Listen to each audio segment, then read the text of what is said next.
السلام عليكم ورحمة الله وبركاته. ازيكم حبايب قلبي؟ عاملين ايه؟ اللهم صل وسلم وبارك عليك يا حبيبي يا رسول الله. احلى اخوات واحلى متابعين في الدنيا، بحبكم كتير حبايبي في الله والله العظيم. تعالوا النهارده بقى مع بعض نعمل معانا محشي مشكل، محشي كرنب ومحشي فلفل ومحشي كوسه.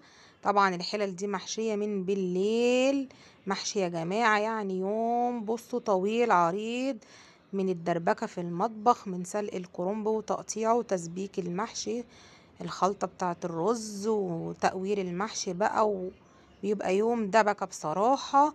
فالله المستعان. طبعا كلكم عارفين دربكة المحشي، بس اهم حاجة وانتي بتعمليه بقى كده بكل حب هيطلع احلى محشي من ايدك يا جماعة. بصوا بقى وانتي بقى بتعملي المحشي، اهم حاجة الخلطة يا جماعة. بصوا انا جربت خلطات كتير للمحشي منها بقى اللي انتي ممكن تحمري البصلة وتضربي القوطة وتنزلي بيها، او ممكن الني في ني. بس بصراحة النتيجة بتاعت الني في ني دي طلعت احلى بكتير يا جماعة والله. فجربي ان انت تعملي بقى المحشي كله كده ني في ني، هيطلع معاكي تحفه جدا زي الممبار بالظبط. ما بنقطع له كل حاجه، البصل والخضره والقوطه على بعضيها وكل حاجه، ما بنسبكهاش على البوتاجاز، بتبقى ني في ني بتقطيع كده، بتدي طعم كده وبتحسي بطعم الخضار صحيح كده وانت بتقطمي صباع الممبار.